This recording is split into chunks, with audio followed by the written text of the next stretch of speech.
2. Hello and welcome to the Digital Freethought Radio Hour on WOZO Radio 103.9 LPFM here in Knoxville, Tennessee. We're recording this on Sunday morning, September 18th, 2022. I'm Larry Rhodes, or Doubter 5, and as usual, we have our co-host Wombat on the line with us. Hello, Wombat. All I wanted to do was put a filter on where my beard went away, and I lost all my video feed. Anyway, hey, what's up, everybody? I'm the Wombat. It's nice to meet you guys. Hello. And from Western Canada, Dread Pirate Higgs, welcome. Arr. And from over British Way, England, there's John Richard, welcome. Thank you. And Boudreaux and Buffalo from Kentucky, right, I forget. Welcome. Digital Freethought Radio Hour is a talk radio show about atheism, free thought, rational thought, humanism, and the sciences. And conversely, we'll also talk about religion, religious faith, gods, holy books, and superstition. And if you get the feeling you're the only non-believer in your town, well, I'll take money on it. I bet you're not. In Knoxville, in the middle of the Bible Belt, we have a group of over 1,000 of us. The Atheist Society of Knoxville, ASK. We'll tell you more about them after the mid-show break. Wombat, what's our topic today? we're going over a bunch of listener comments. I keep saying we're going to go over them. I intend to, and I want more of them. So we got our chat open. We're ready to talk. We got comments from last week. We're ready to go. Let's do a whole mailbag session today. But before we get into that steak and the on-courses, let's open up with a nice appetizer or noodles, and we'll throw it up to our own Dread Pirate Hicks for a weekly vacation. Arr! Grog be me captain, I shall not want. He maketh me to float in salt waters. He steereth me through glassy seas. He filleth me bowl. He steereth me through the straits of noodliness, for goodness sake. Aye, though I sail through the heaving of tempestuous waters, I will fear not sinking, for thou art with me. Thy mast and thy rudder, they comfort me. Thou preparest a feast before me, in the presence of me mates. Thou quenchest my thirst with grog, my goblet runneth over. Truly, pasta and grog shall abide with me all the days of me life, and I shall dwell in the galley of the quab forever.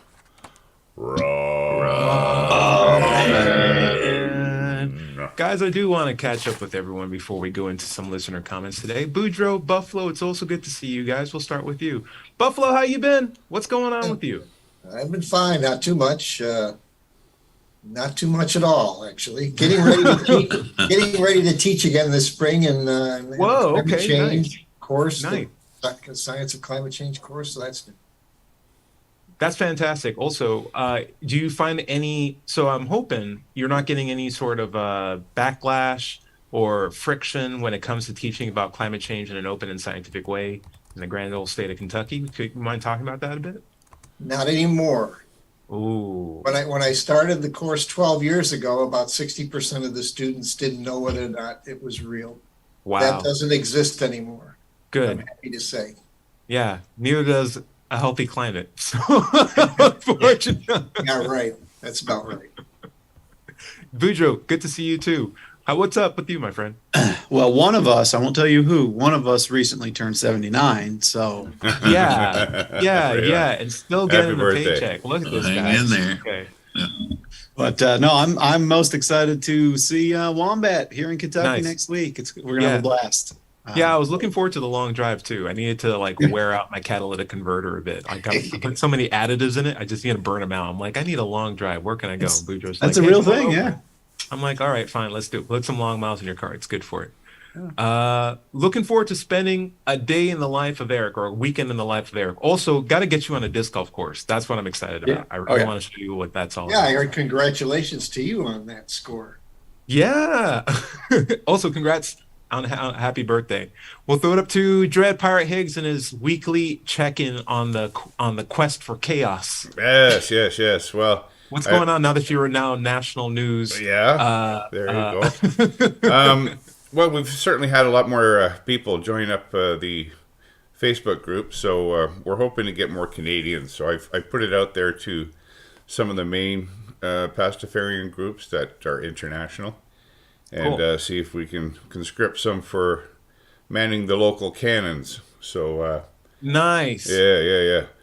Tomorrow, as you know, or may not know, a reminder that it is Talk Like a Pirate Day tomorrow, international. Okay. I know in Canada, our Prime Minister declared it ad hoc as the Memorial Day for the mourning of the Queen. Of course, that's just another attempt of government to take over our religious holiday. So I'm a little pissed off, but pardon me. No, you can do that. That's fine. That counts. Tomorrow's the wedding. We're having our first Pastafarian wedding in Canada. Okay. I am the officiant because I am a marriage commissioner. But we're going to have it scripted, of course, to conform with Pastafarian beliefs. So that should be a good time. And I'm going to live stream that on my YouTube channel, Mind Pirate, at 3 p.m. Pacific Daylight Time. So come check out that channel if you want to see a cool wedding. Nice. You know what? I also say there is a Pastafarian holiday that is often overlooked by government, which is called Friday. And I find that to be one of the most important holidays of all day. Like everyone's so happy that it's Friday. Got to think a local Pastafarian. That's how you really, enjoy your Fridays. Just find one with a calendar on our head and be like, thank you for this day. It's a really great day. They'll be like, I didn't do it, but I appreciate the thanks. And you don't have to go to a church. All you have to do is eat pasta and regard it as, symbolic of the creation of the universe by the great flying spaghetti monster. That's all. It's got to be the right pasta too. Like we don't take false believers in this room. All right. Anyway, guys, Joel, we got more people to go over. Larry Rhodes, I'm going to throw you under the bus. How you been? Hopefully not under the bus. You do like your motorcycle riding, so I'm gonna put the spotlight on you. Yeah, I rode for about 2-3 hours yesterday. Had a good long trip up toward Brushy Mountain, and beautiful day. It was like 80. Yeah. I did notice that going through the shaded regions with the trees overhanging was cold. Yeah, so it's getting there. I can't ride in a t-shirt anymore. I'll have to wear a jacket. You got 2 weeks of good weather before it starts getting impossibly cold to do anything outside. Yeah. That is life in Kentucky and Tennessee. It is what it is. Yep. So enjoy it. It sounds like you got it. Yeah. John Richards, throwing up to you. One last. I'm trying to find a nice. What's top drawer comments from you? Is that the proper phrase for it? Top quality. That's all I'm saying. It's like a quality check-in from John Richards. I'll take any of that. give me like all the dressings that are going on, because I know you got a lot of stuff going on. I'm getting more and more into YouTubing. So, for example, this morning I did a podcast. It's not uploaded yet, but it was with some colleagues on the AUK, Atheism UK Council, on the subject of the transfer of the leadership of our established church from one sadly dead monarch to the next monarch. Right. So she not only reigned over the state, but she reigned over the Church of England too. And all of that passes to Charles III. And the question is how he will handle it and what changes might occur and how the Archbishop of Canterbury will react to this and all sorts of things. And furthermore, now that the country polled as 51% faithless, should his title not be Defender of the Faith, right, but Defender of the Faithless? Nice. Yeah. So my only comment, and I think, Dred, you're really going to love this too. We often talk about quantum entanglement on this show. We noted that when the Queen dies, the next regency in line, or become the next person in line, immediately that instant becomes the regent, right? They could be on Mars and Jupiter, but it's still instantaneous. Yep. It's like they're quantum entangled people. Yes. What do you think about that, Dred? Yeah, I don't think it works on the macro level. It works on the micro level. I think it works on the macro level. I think we see an instantaneous change of power right there, and it's just like you can't track it. It's faster than the speed of light, and we know that is a thing. It's yes, like but of course, you're talking about a cultural thing, not a physical thing. It's still information. Okay, we can go. Guys, I know the mailbag is bursting at the seams. We're going to go through some comments. First one is from our last episode, from our favorite commenter, Data's Trading Room. He does say that he had a story. I'm going to feed into the story just a little bit, but he said, based on the Darwin Awards, which we were talking about how people tend to die in very ignorant fashions based on their religious beliefs, he brought up the story of a devout believer who was sailing on a boat. The boat started sinking and the guy was about to drown. He was swimming in the ocean and he was looking for someone to rescue him, but he had a boat that came along and he was like, no, God's going to save me. And then a bigger boat came along and he's like, no, thank you. You don't need to save me. God's going to get me. And then a helicopter came along and was like, hey, do you need any help? And the guy's like, nope. I still have the power of God. God's going to save me from this water. And so he finally did drown. And in heaven, the guy met God and asked him, why didn't you save me? And God answered, I like drowning people. Have you read my book? I'm all about drowning people. That's me. That joke has a different punchline, Yes, doesn't it? of course it It is. does. That's mine. That's a Tyrone original. Just remember, that's more accurate. Just remember, that's the more accurate. That spelling. is more accurate. All right. The tie twist. There's another comment from Data's Trading Room said regarding our use of Latin phrases, saying, I do not agree with cognito ergo sum. It is sum ergo cognito. I am not because I think because I am. When I am not, I also think not. Any Yeah, comments but on that? Latin always I'm not sure ends that with makes the verb. sense. Verb final language, right? Yeah. For final language, right? All right. We're going to get to some really nice comments today. And thank you so much, Data's Trading Room, for the also really nice comments. This one's related to harmful beliefs deserve no respect, even when justified by religion. And that is Usually aren't justified. Usually aren't, yeah, in the secular sense, absolutely not, but by the religious person, absolutely, right? In their own eyes, right? And Right. so harmful beliefs deserve no respect, even when they're used as an excuse by religion, or even when religion is used as an excuse. Case in point, we had a commenter Seamus the Seagull. I am Jewish, so naturally I presume you already know what happened to my body on the 8th day of my life. What in the world went through my parents' head as the mohel pulled out his sharp tools? What possible thought could justify skinning a non-consenting human being alive? And you think about that. I'm also circumcised too. I never really thought a lot of thought into it, but I do recognize that that's a thing that if I wasn't religious or if we didn't have a religious culture, wouldn't happen, and it causes a lot of, in my opinion, unnecessary surgery or harm. There's some people who mess it up. There's some people who are what do you call it? They mess up the circumcision, and that person's just walking around with a ineffective A mutilated, sexual organ. mutilated penis.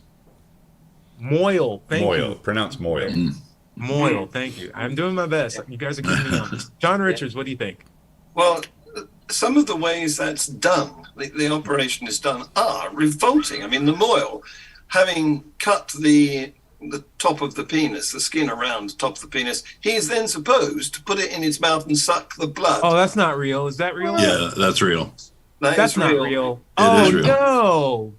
And one or two people have been infected by germs. Yeah. Well, sure. Them. The mouth More is the than- most more than dirtiest a part of couple. your body, honestly. And about 6 boys every year in the US die as a result of this operation, the needless operation.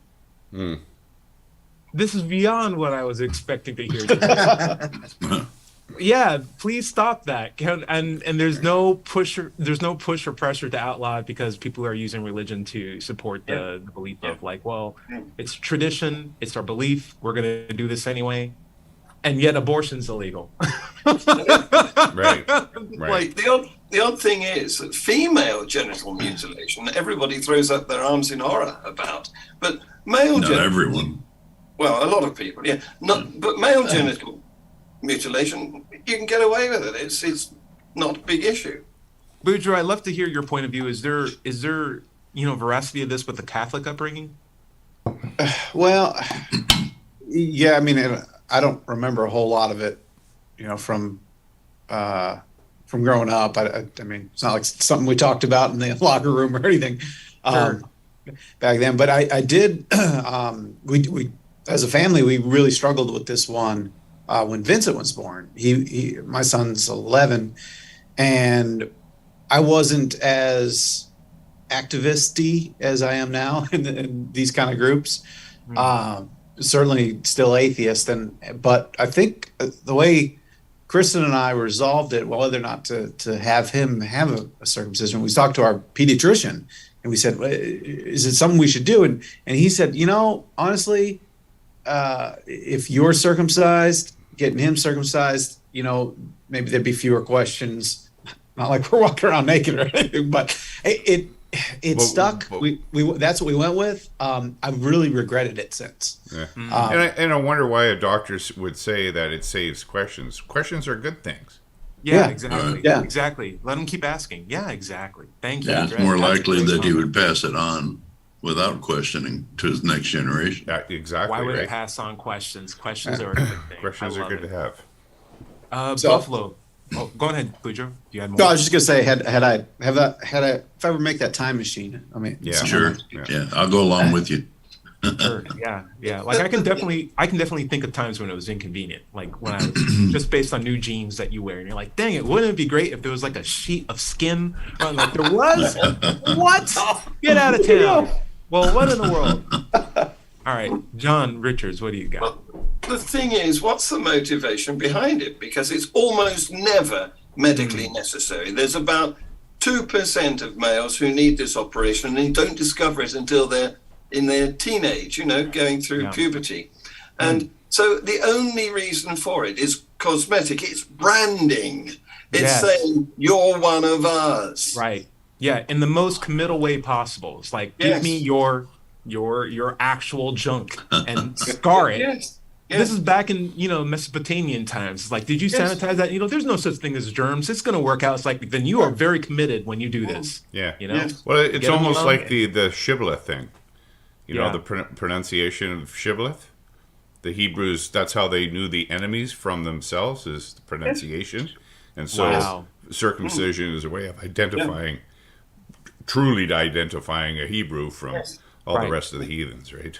Not only that, but like if you get a tattoo of a cross on your face or your chest, it's very hard to get out of Christianity after that point, right? Yeah. So like getting circumcised is that branding where it's like, hey, I'm an atheist, but you still look like a Christian. It's easy for you to be pulled back into the fold. It's like you've already been scarred, you might as well commit to it after that point. It's a really unfortunate system. And I think if moving forward, if I do ever have like a son, I would be very, very adamant against that, even to the point where it'd be like, okay, I mean, there's a lot of weird things that I probably let my son do or not do, but I'd be like, okay, if he wants to go to Vanderbilt, I'll let him go to Vanderbilt, but he's not going to get circumcised. Something like that. He's not going to be a Georgia fan. All right, Larry Rhodes, any more thoughts on this? On the idea? No, that's about it. Okay, cool. Harmful beliefs don't deserve respect even when justified by religion. Really do appreciate that point. Next comment is, the world is much more impressive when you realize that God didn't create it. And this one's brought to our own commenter, Victor. When you are taught about God, you're taught that he's all powerful. He can wish anything to happen and it will. I constantly am told to marvel at how beautiful and incredible his creations are, but I never did. I never really understood why I was meant to be impressed by something an all-powerful being made. He's all-powerful, after all. It shouldn't be so impressive that he made a plant grow or whatever. But after becoming an atheist, I started thinking more about the world and how it came to be, how living things started living, how animals and plants started evolving, how some species of ape evolved into Homo sapiens and practically took over the world. It's incredible. No God was involved in this. It was purely the beings themselves, which I find much more impressive. The world is much more impressive when you realize that God didn't create it. And I hold true to that. I'd love to hear what your guys' thoughts are. Jed Pirate, what do you think about that? Well, of course, we hold that the flying spaghetti monster was the creator of the universe and the world, and especially the idea that gravity is not a pull; it's a push by the noodly Lord pressing his appendages down on people to keep them on the earth. That's why midgets are the first people, because they were smaller and easier to keep to the earth. Okay. So many under comments on that.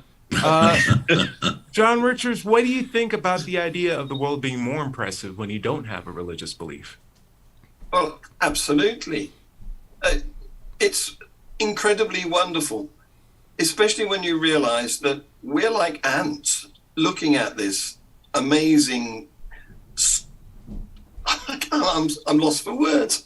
Amazing size, distance, variation, diversity, and I don't like the way the Christians have stolen that idea and called it all awesome, and claim to own it. It's theft. Yes, I agree. Yes, Beth, Dread. Oh, I'm sorry, Boudreaux. What do you think?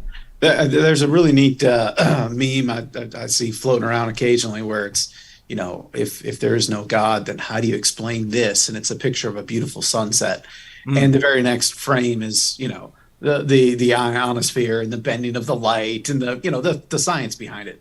Like this is why we see the colors we see, and it's beautiful. And it's beautiful because of just the physics of it. And I know Dawkins has a really neat quote about that I can't pull up in my mind right now, that about how really it is just like as you said, Victor made the post. Yeah. I'm not sure if it's our Victor, but it is a Victor. I might be able to help you on that, Boudreaux. Oh, good. Oh, I was actually going to point to you and hope you had the quote. But he wrote a book called The Blind Watchmaker, and so of course, the argument against this idea is, look at the trees. It must be so that God created it, but it'd be like finding a watch on a beach and saying, well, this watch is so intricate and complicated, there's no other way it could be created without there being an intelligence behind it. But if that's the case for all creation, you're walking on a beach made of watches, where watches grow out of the ground and washes compose the water of the ocean, and the sky is made of watches. Like everything is watches. It's watches all the way down, as you might say. And so that's the argument against this idea that you look at something and you can't, incredible or irreducible complexity. It's a failed argument on the basis of that blind watchmaker thing. Yes, I'm not a fan of the argument of complexity as far as like an argumentation for design. When we know that simplicity is the hallmark of design, if you ever spent any time in an actual engineering place or get paid for it, you will understand very quickly that the less complex something is, the more people will be willing to pay for it. And that's the hallmark and beauty of design, not simplicity, not complexity. Oh man, we just got a bunch of comments on this one. Buffalo, do you have any comments on the idea of the world being more beautiful, more awe-inspiring when you take God out of the picture? Well, as a biologist, of course. Again, the complexity of that and proliferation of life is awesome, and it's just inconceivable that it could have come from one source. Okay. Evolution itself, I think, speaks against it. Yeah, evolution itself is a very, very gnarly way of trying to improve things with living bodies. But yeah, it's a very interesting path of how we got here. Far better than any fiction. In my opinion, fact always beats out fiction. I want to get Larry a chance to get in, and then Dread. Larry, do you have any idea or opinions on the idea that fact is more impressive without fiction? Or without an explanation, a fairy tale explanation. There you go. Because of course, if he's all powerful, like the commenter was saying, there's no reason why he couldn't create every kind of complexity that we see in nature. But the thing about it is, the hallmark of good, intelligent design is simplicity, not complexity. Absolutely. And if God had really wanted to make us so that we could live in the universe anywhere we wanted to, he'd make us out of titanium, be one piece that would bend in any direction we want to, and have a computer for a mind. He didn't have to follow all this evolutionary zigzags going up through the biological ladder. Yeah, he'd ideally make us out of Teflon, That way, at least we wouldn't need umbrellas. Even titanium can be exposed to oxygen. What's up, Jed? What's up? Well, I was actually listening to a podcast around the topic of Darwin's study of evolution, and it occurs to me as a result of that he started out as a believer, and he really struggled with his belief in the light of evolution. So having come up with this the theory of natural selection and evolution by natural selection, he wrestled with that for a long time, and at the same time did not have a mechanism for it. So he had a theory for which he did not have a good understanding of how it could work. It wasn't until Francis and Crick came up with the discovered the DNA, like almost a century later or more, that it finally had a mechanism. But again, he had a theory without a mechanism, and that helped him struggle with his beliefs. Nice. Yeah, So- he was born to that theory, and he was probably circumcised. Yeah. Well, a little known fact is Abraham Lincoln and Darwin were born on the exact same day. They have the same birthday. Nice. Yeah. Regarding the idea of why would a pediatrician want a kid to stop asking questions? Questions are a good thing. Photoflogger says, stealing a version of this for my best man speech. I'm giving it a few weeks. Well said, mate. I like the quote, but I wonder how he's going to fit that into a best man speech. I really wanted to see how that's going to add up. What's his new wife going to think? Yeah. Upstanding Standison says, I've always felt that complexity of the universe is an argument against God. If he's all powerful, he could have created things that didn't need food or water and thereby avoided starvation and dehydration. He could have made beings that don't need oxygen and avoided drownings and suffocations. He could have created a world in where light was simply an inherent trait rather than needing it to come from solar fusion. Instead, the complexity of the universe and life's nearly perfect fit into a hospitable environment speak to chance, adaptation, evolution, not omniscience and omnipotence. Larry, what do you think? And he wouldn't have had to create a universe or a world where people and other animals had to kill each other to survive. Exactly. Right. Yeah. Look at that beautiful bird. It's now food for something else. John Richards, what do you think? Well, the whole thing is just a claim, isn't it? There's no connection between this God and the diversity and amazing variation of the cosmos. Very true. Unlike Paley's watch, that story that Dredd told us, we know how watches are made. Right. We can even show you watchmakers. Yes. Right. But we can no recognize. Yeah. Yeah. They have no link between their claim and the observations that we can all make about the universe. There's no link. Even more problematic, there's no frame of reference for what something that isn't a creation is, or what something isn't a creator is. If everything in the world's a creator and you're surrounded by everything that's creation. If you don't have a frame of reference, you have no basis to claim that something is a creation when you can't recognize when it's not. It's the most simplest thing in the world. Lack of frame of reference. Says, I'll say it again and again. Oh, go ahead, Larry. We need to take a break. We're at the bottom. We got of the 5 hour. more minutes before the end. We got 5 more minutes. I think we can fit them in. We can fit these in. All right. So, says, I'll say it again and again. Once you realize that nothing supernatural exists, the world is a much nicer place. I agree. And UURWUU says, similarly, my wife, a Christian, asked if I thought we were destined to be together when we were dating. She knew I'm an atheist and was then struggling to come to grips with it. And I said no, and my no upset her pretty hard until I can explain that I found it far more precious that, according to my beliefs, our meeting was a culmination of a lifetime of decisions that, if any single one was made differently, could have meant that we'd never meet. And that improbability is far more beautiful than some sky guy determining that we would end up together no matter what. I imagine that there was some additional comments on the phrase "sky guy." Spoken by a male, right? Well,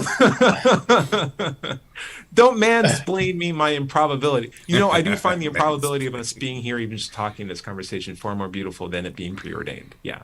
And it's the difference between... Oh, go ahead, John Richards. I would have thought that how they came together was pretty immaterial. What matters is how they're going to go on in future.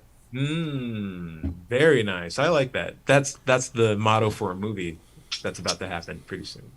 Guys, I think we're now at the bottom of the break. We're going to go into, after we come back, a tell-all from a man whose pastor outed him as an atheist to his community group. And then any additional comments that you guys are free to put in. We'll see you back after the break. Larry, why don't you take us out? Sure. Stay tuned for the second half of the Digital Freethought Radio Hour on WOZO Radio, 103.9 LPFM here in Knoxville, Tennessee. We'll be right back after this short break. Recording's paused. And yeah, guys, feel free to keep leaving comments. Sorry if I'm not getting to them all. John, I would say that watching the story about Queen Elizabeth has been the most pleasurable thing for me in the last week. You know, in terms of everything else that's going on, Ukraine, et cetera, et cetera. It's just been a pleasure to watch the adulation of an individual who really had devotion for an entire lifetime. Yeah. Well, she did a good job. Nobody could have done it better. Yeah. And how can you say that? She's the most famous woman in the world, known everywhere, loved in most places, and the people who have travelled to her funeral have come. There was one woman they interviewed. She'd flown in from Las Vegas, and it was an overnight. Wasn't a straight flight. You know, you got to go make stops on it. So she'd had a 12-hour flight, and she just joined this queue and was about to stand, moving forward slowly for another 12 hours just to see the coffin. It's incredible, the response from around the world. Yeah. She may have failed on recognizing colonialism, but then what colonialist ever does recognize that? Well, it's an embarrassing thing to have to come to terms with, but nevertheless, she managed to negotiate the transformation of the empire into the Commonwealth, which is no mean feat. And what started out as about 8 countries at the beginning, when the empire was de-empiring, has now become 56 countries. By some of them have joined, although they weren't in the empire. They just like the idea of this club. And it's her. I wonder if the Church of England will canonize her.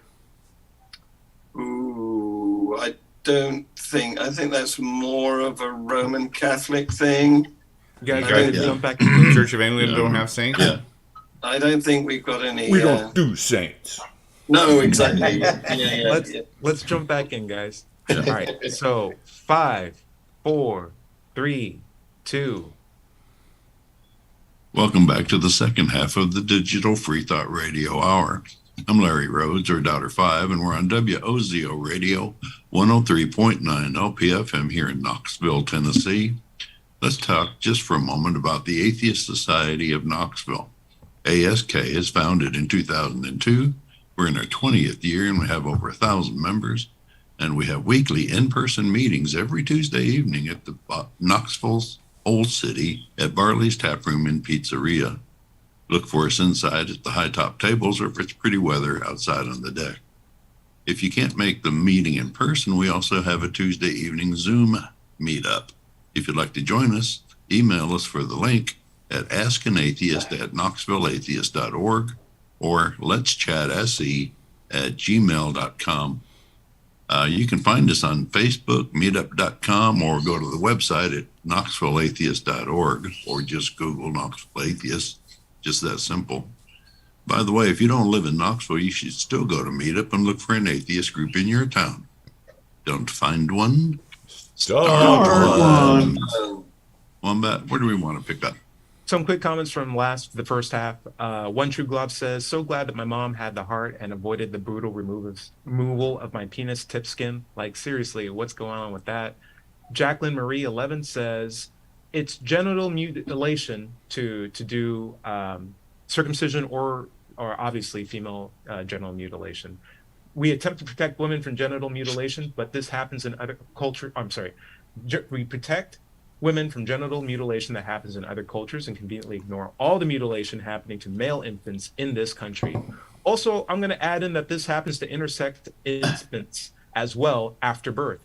A lot of doctors let the parents choose the sex they want their genitals made to look like if they're ambiguous, and parents have zero rights to make these decisions for their kids. I agree on both of those points. Yeah, for sure. On top of that, we got another comment. Oh my gosh, you guys. I can't keep up. Sorry. So I had a different comment that I'm going to try to scroll up to. If you guys, okay, hold on. I'm going to go into Messenger so I can pull this up. All right. So we got a comment from a person who'd like to remain anonymous. Hello, Ty. I'm writing this out of annoyance, then distress. and not directed at you or anyone on the show, just venting. Long story short, I came from a Seventh-day Adventist family, fourth generation, and in SDA churches, if you want to get baptized, you need to complete a guide with your pastor or presbytery. It usually lasts 6 months. I expressed my wish to be baptized a year ago. However, during that time, I started doubting my faith, and after 8 months of studying and praying with no responses whatsoever, I stopped believing in God. Everyone expected me to get baptized as I completed my preparation, and when I told my family that I don't want to join the church, they called the pastor over for a private meeting. He always seemed like a nice guy, so I was honest with him. I told him everything about my lack of belief and my experience with religion. We ended up praying together. No response, of course. Fast forward 4 months, I stopped going to the church because everything seemed so cultish, and because I was tired of their ignorance and cognitive dissonance in general, just to find out that this evening, my pastor outed me to the entire church and to my parents because they didn't even know I was an atheist. I'm disappointed, but I'm not surprised. My first mistake was to trust someone from a church/cult. Yeah. Oh, there you go. Yeah. Yeah. True. Well, on that subject, last week, some of you were in the show that I do later on today, the Global Atheist News Review, where we express our views on the news. And our New York panelist, who is of Jewish extraction, he said that debaptism is relatively easy. What he finds difficult is de-circumcision.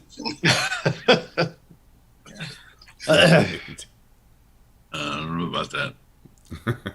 So, anyone have any additional comments on that story from our own anonymous writer? Dread, You know, there may be, in biology, there may be the opportunity to, once they discover how, salamanders regrow their tails and whatnot, that, foreskins may be able to grow back somehow. Put some stem cells around there or something. Yeah. And then we'll all be able to regrow. And that means that when we take up drumming, we'll all be able to say how much we love beating the foreskins. Well, no. There is a salient point I'd like. Oh, go on, Pedro. What? Well, if you're on a point, I was just going to comment on the person that made the comment. But you go ahead first.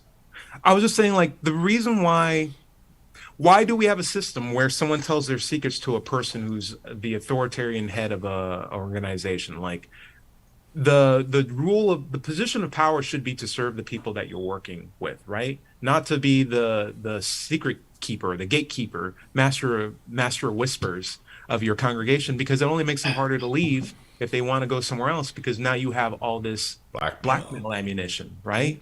Yeah, and we have an agreement. So that's the general theme of the comments that we're getting, is that it's basically a win-win for your pastor. Derma 5 says this: either you're an example of what not to be like, or you become a notch in the belt of Christianity as an atheist who found God again. In either case, it has to be made public. And in the end, he only cares about himself and his soul, not yours. Bujo, what do you think? Yeah. So yeah, along that point, it seems to me like there's got to be a little bit of a benefit cost analysis going on with the church, where it's like it's probably not worth their time to try to convince this person. Let's spend our efforts on convincing these others that'll turn quicker, or at least keep them in line. Well, So yeah, there's also the thing about shunning. If he's not going to be in the church, you don't want your church members to have contact with him. No. And so what better way to do that than out him? Right. Buffalo, I'd love to hear what you think about this. Again, you got to keep the pews full, right? So Right. You got to play to the crowd. Right. The way I It's, see it.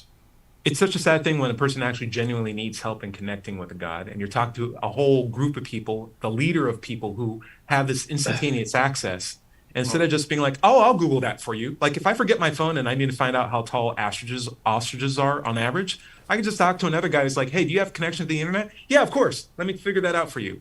I can't talk to God. Can you help me out? Guy whose job is I talk to God for a living?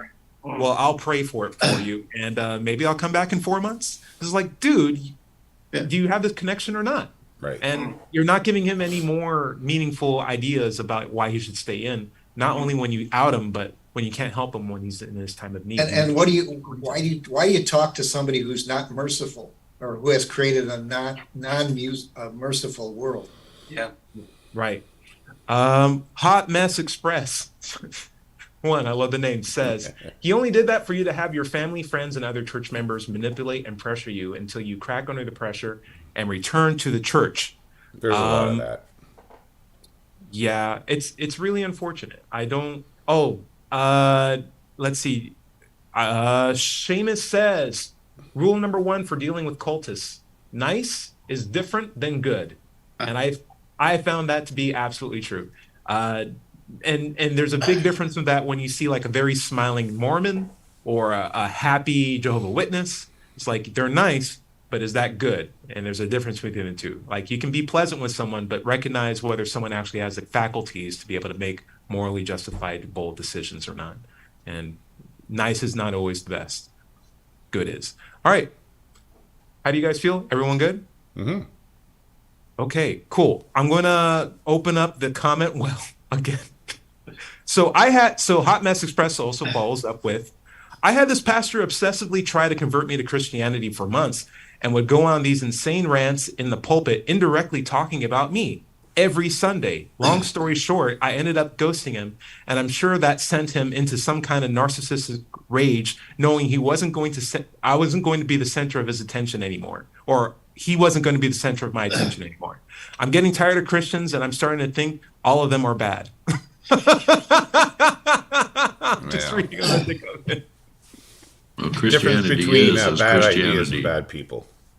Yeah, Yeah. but there's limits. I would say. Well, like I like to say, is Christianity is as Christianity does. Right. Not what they say.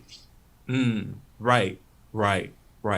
I can also say like Christianity puts out so much bad stuff under the gift wrappings of good things that right. even just quietly pushing it along as a good person, just either being completely ignorant to that and just allowing that river to continue to flow, or causing no inhibition or critical thought and just being another one of the faces that are purported that Christianity is a good thing, can be in its own right a bad thing. And like if you're an adult, you have to know that or not, and you either support it or you don't. And I feel like that's culpability, even in the lack of inaction.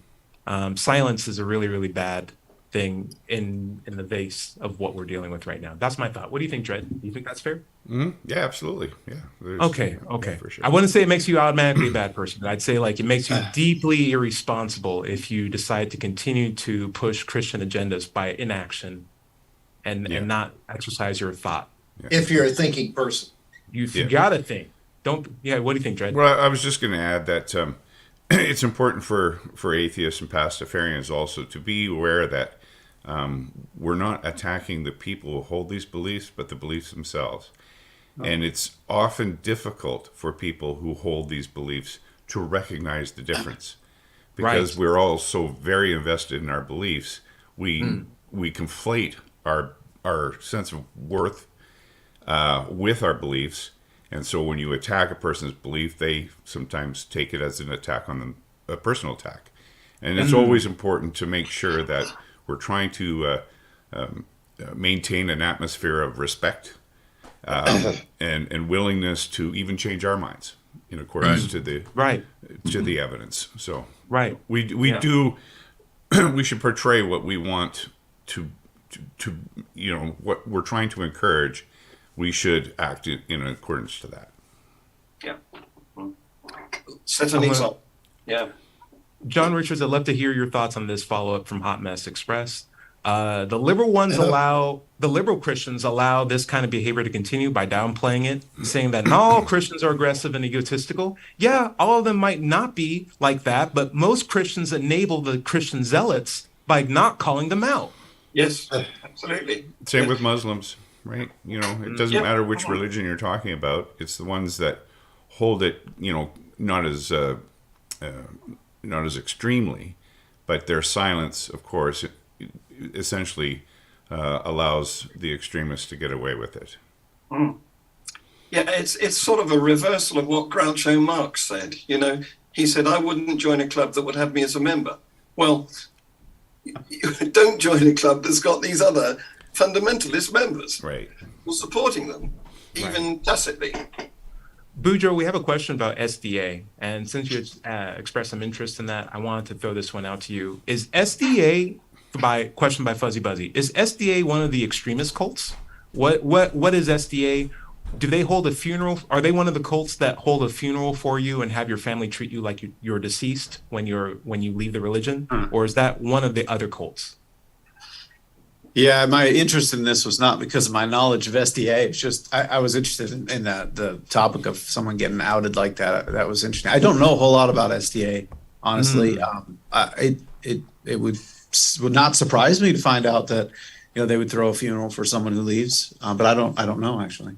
What is an SDA? Sunday or Seventh Day Seventh Day. Adventist. Oh, okay. Yeah, Right. I work with some of them at our job. They're, like I said, nice. They're nice people. But I've had in-depth, Socratic examinations with them, and they're like, "Yeah, I believe in the Bible." And I'm like, "You believe everything in the Bible?" "Yes, absolutely. There's no question about it." And even the thing on slavery.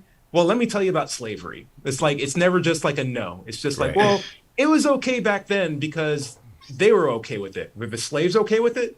Probably not. I'm like, okay, this guy, you're an adult and you still It's an haven't equivocation, right?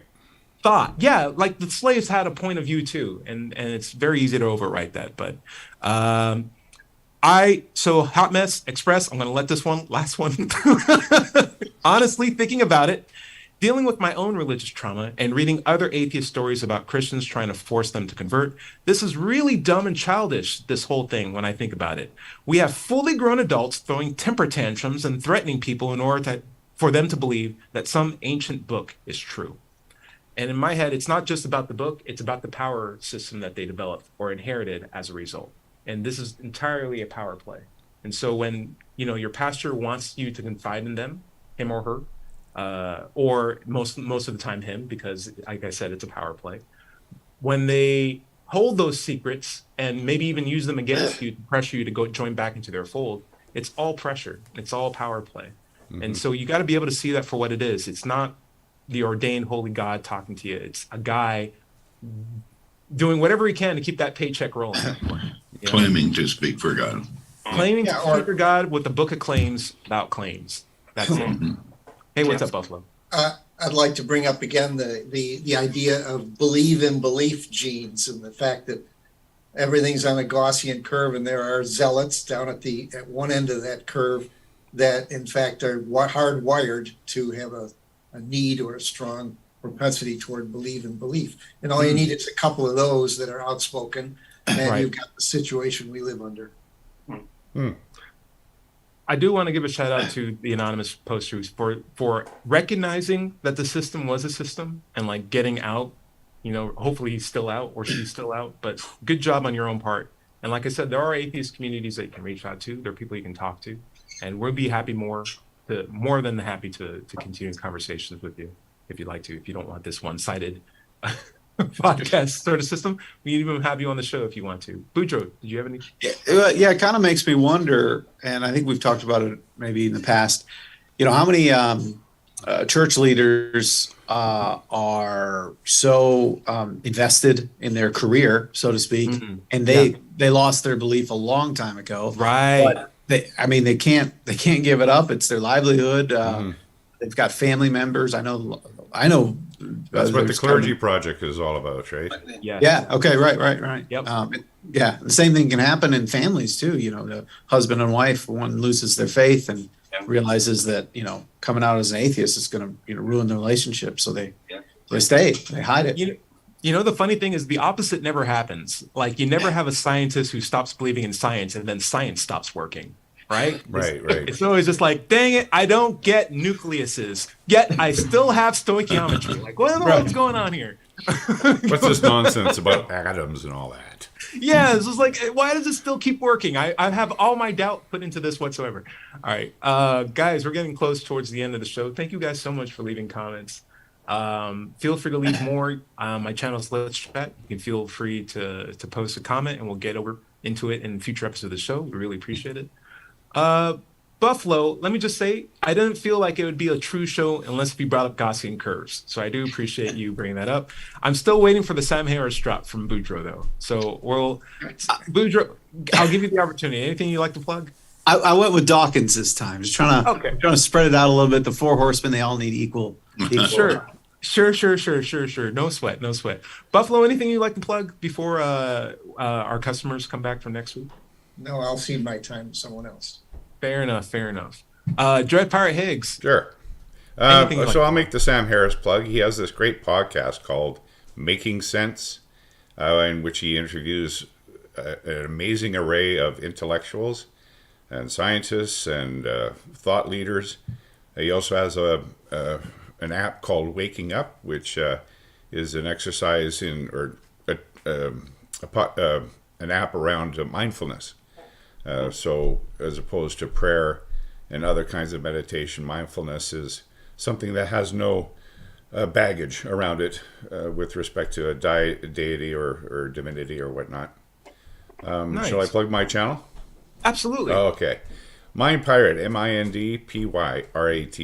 I broadcast this live stream at 7 a.m. Pacific Daylight Time, and then move on to the Global Atheist News Review at 11 a.m. Pacific Daylight Time. So check out my channel. If you like, please subscribe. Love to see you.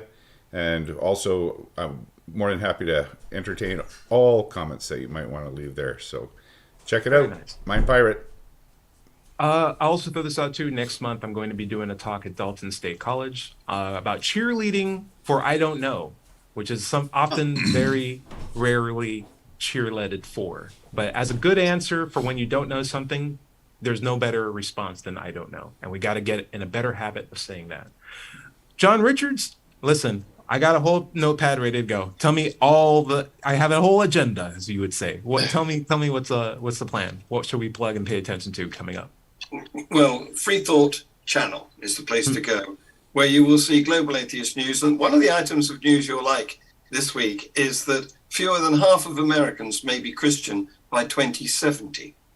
Then there's Global Atheist News Review, which Dread and you, Ty, are in. Dread's just plugged that. It happens later on today. I don't put it up live, but because I want to spread my stuff out throughout the week. But you'll be able to see it on Freethought channel later on. Then last night, we had a fantastic Freethought Hour, the interview show, with a South African professor of paleontology who takes on creationists in his private time. So that was really cool. good.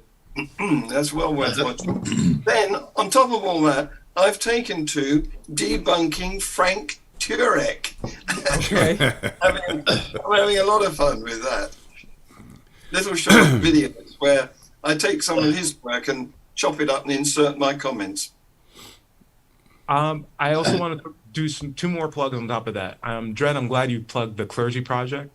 Also, I would also recommend Recovering from Religion, which is a website anyone can access if you are SDA and leaving, or if you're a Jehovah's Witness and leaving, if you're a Christian and you're just doubting. If you have questions in general, don't put them away. It's good to ask questions. Questions are a good thing, as Dred Pirate would say.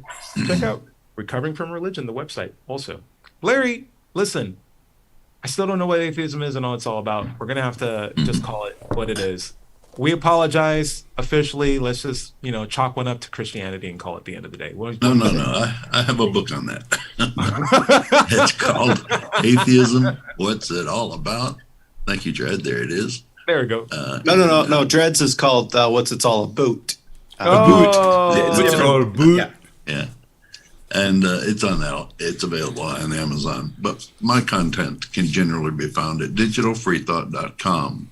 Be sure to click on the blog button for our radio show archives, atheist songs, and articles on the subject. My YouTube channel can be found by searching for Doubter 5 or Digital Freethought Radio Hour. By the way, if you're a clergy member but have come to see that the claims of religion are not justified and start doubting, there's help for you at the Clergy Project. Just search for Clergy Project or go to clergyproject.org. Remember, everybody is going to somebody else's hell. The time to worry about it is when they prove that heavens and hells and souls are real. Until then, don't sweat it. Enjoy your life and we'll see you next week, every Wednesday night here in Knoxville. Say bye, everybody. Bye. Bye, everybody. Bye-bye. Remember, talk like a pirate tomorrow. Arr. Talk on Yeah. fire tomorrow. Yeah, get it through your system. Get it through your system before the boss comes around. All right, guys. Okay. That's Thank you, so- guys. John, I saw your hand up. What was there anything you want to put No, just waving goodbye. Oh, Okay. See you Thanks, guys. guys. I hope everyone Appreciate had a you. fun time. I really enjoyed this. Have a Yeah. good day.